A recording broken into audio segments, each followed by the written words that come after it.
আসসালামু আলাইকুম দর্শক, খুব ছোট্ট আলোচনায় আমি একটা বেসিক প্রশ্ন আপনাদের সঙ্গে তুলতে চাই। বাংলাদেশের পররাষ্ট্র উপদেষ্টা তিনি বিবিসিতে ইন্টারভিউ দিয়েছেন, বিবিসি দেখা যাচ্ছে এবং একেবারে উধাও তা না, দেখা যায় তিনি আছেন, দৃশ্যমান আছেন। আমাদের দেশের সাংবাদিকরা যখন পররাষ্ট্র দপ্তরে যান, মানে আমাদের কিন্তু আপনারা যারা সংবাদপত্রের সঙ্গে খুব ভালো অ্যাটাচ না, তাদেরকে আমি জানাই যে আমরা সাংবাদিকরা প্রতিটা সংবাদপত্র অফিসে যার যার আলাদা বিট আছে, আলাদা দায়িত্ব আছে।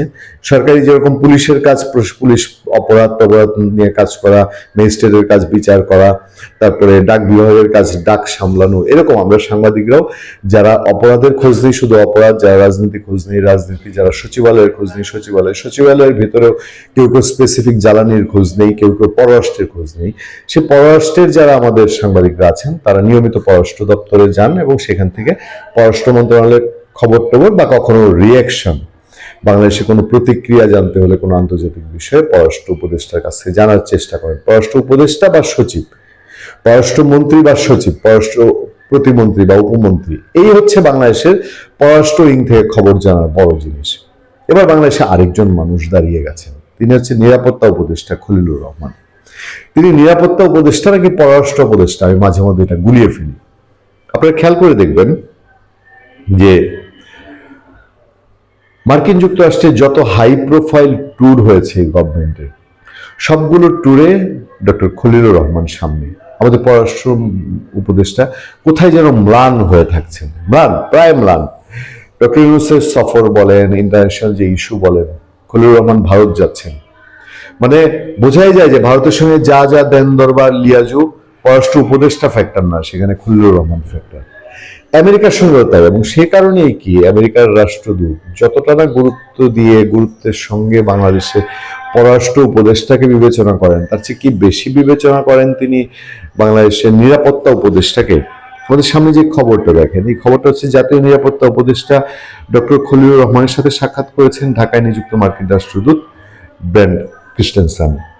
বৃহস্পতিবার বিকেলে ঢাকায় তাদের মধ্যে সাক্ষাৎ পর্বটি হয়। এ সময় ডক্টর রহমান, মানে খলিলুর রহমান, বাংলাদেশের নতুন মার্কিন রাষ্ট্রদূত হিসেবে ক্রিস্টেনসেনকে স্বাগত জানান। এতটা আড়ম্বরপূর্ণভাবে কি সুযোগ পেয়েছেন আমাদের পররাষ্ট্র উপদেষ্টা তৌহিদ হোসেন? এছাড়াও ঢাকায় তার পূর্ববর্তী মেয়াদ এবং ওয়াশিংটন ডিসিতে মার্কিন সরকারের বিভিন্ন পদে দ্বিপাক্ষিক সম্পর্ক উন্নয়নে তার অবদানের কথা স্মরণ করেন। ডক্টর রহমান আশা প্রকাশ করেছেন যে তার বর্তমান মেয়াদে দুই দেশের সম্পর্ক নতুন উচ্চতায় পৌঁছাবে। ঘণ্টাব্যাপী এই বৈঠকে তারা বাংলাদেশ মার্কিন সম্পর্কের মূল দিকগুলো নিয়ে আলোচনা করেন, যার মধ্যে রয়েছে পারস্পরিক শুল্ক চুক্তি, রোহিঙ্গা সহযোগিতা, রোহিঙ্গার প্রতি সহায়তা, ভিসা বন্ড সহ অভিবাসন এবং যুক্তরাষ্ট্র থেকে অবৈধ বাংলাদেশিদের প্রত্যাবর্তন। বাংলাদেশে আমেরিকান ব্যবসা ও বিনিয়োগ, পাশাপাশি সাধারণ উদ্বেগের আঞ্চলিক বিষয়গুলো স্থান পায়। রাষ্ট্রদূত ক্রিস্টেনসেন বাংলাদেশের গণতান্ত্রিক উত্তরণে মার্কিন যুক্তরাষ্ট্রের দৃঢ় সমর্থন পুনর্ব্যক্ত করেন এবং আসন্ন নির্বাচন এবং বিস্তৃত সংস্কারের ক্ষেত্রে অন্তর্বর্তীকালীন সরকারের প্রচেষ্টার প্রশংসা করেছেন। সাক্ষাতের সময় ঢাকায় মার্কিন দূতাবাসের রাজনৈতিক অর্থনৈতিক কাউন্সিলর এরিক গিলান উপস্থিত ছিলেন। পররাষ্ট্র উপদেষ্টার জায়গায় নিরাপত্তা উপদেষ্টা খলিলুর রহমান এবং ব্রেন্ট ক্রিস্টেনসেনের এই সভা, আপনারা জানেন যে খলিলুর রহমান যখন আমেরিকায় গেছেন তখন আমেরিকার তার সেই সফর এবং আমেরিকাকে ডেকে নেওয়া হয়েছে, আমেরিকায় তাকে ডেকে পাঠানো হয়েছিল।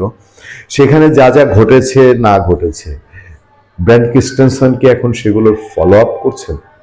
এবং সেই ফলো আপ কিছু রুটিন যেগুলো গতানুগতিক প্রেস কনফারেন্স বা যেই নিউজগুলো বের হয়ে আসছে সেগুলোতে আসছে না, কিন্তু পর্দার আড়ালে অন্য কোনো নাচন, যেটা পররাষ্ট্র উপদেষ্টা ইনভলভ না। ভালো থাকবেন, সুস্থ থাকবেন। আপনাদের সাথে আমি আতিক রহমান, পূর্ণিয়া।